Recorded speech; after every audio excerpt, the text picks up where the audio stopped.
Welcome! This is the 13th tutorial on orthographic and isometric drawings. This example was taken from the Grade 8 Technology and Engineering Graphics and Design workbook. On our right hand side we have two views of a model. The question read as follows. Make use of the given orthographic views and draw the isometric drawing of the model in first angle. Start your drawing at point P and draw the symbol for first angle in the space provided. On the bottom right hand side you will find I have already added the first angle projection symbol. On our workspace we find point P from where we will start our isometric drawing. It is very important to remember that isometric drawings will always be drawn at an angle of 30 degrees, both on the X and Z axis. We start by placing our ruler parallel to one of the border lines of our paper, and we place our set square at an angle of 30 degrees on our ruler, and we will slide it to the starting point. Before we start our drawing, we need to make sure we understand which views are provided to us in the question. As you will see, this is first angle, and therefore the front view would be at the top and the top view would be at the bottom.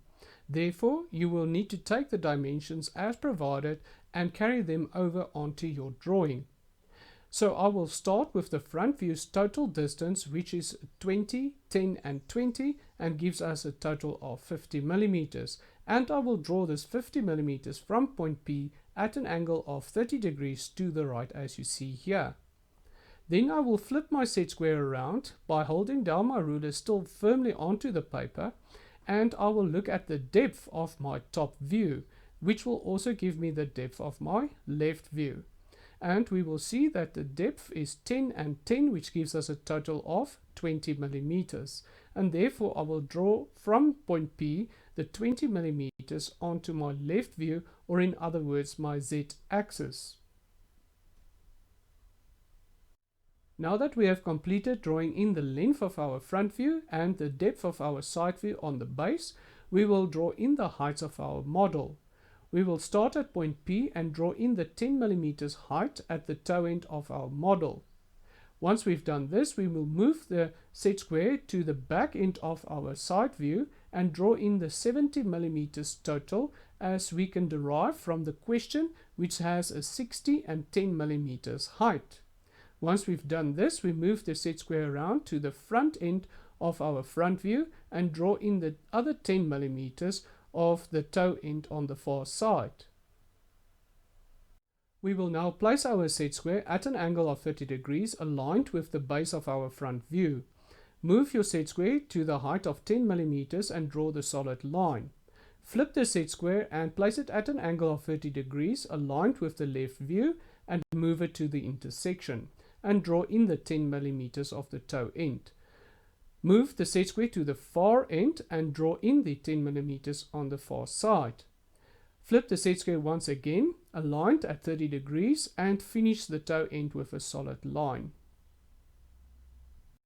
Place your set square on your ruler at an angle of 90 degrees.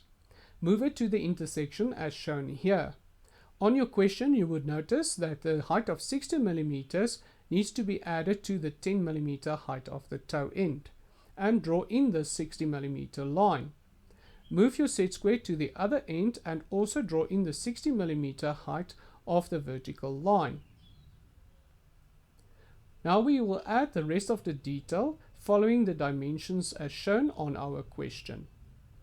Remember, all of the distances must be at an angle of 30 degrees and work as accurate and neat as possible. For clarity, I have added green to show the different levels of our front view. On our question, the front view appears to be one flat object, but in reality we notice with the 3D answer that the green indicates the two levels of depth for our front view. Here I have colored the top view in blue, and we can see there are actually 3 levels to our top view, although in the question it appears to only have one flat level. I have added the left view in red as well, although that is not presented in our question. But it is important to notice that the red on the far side of our left view has also been indicated. If we were to cut this model in half, that left view would be visible, and therefore I've also indicated it in red. Congratulations! You have successfully completed the tutorial.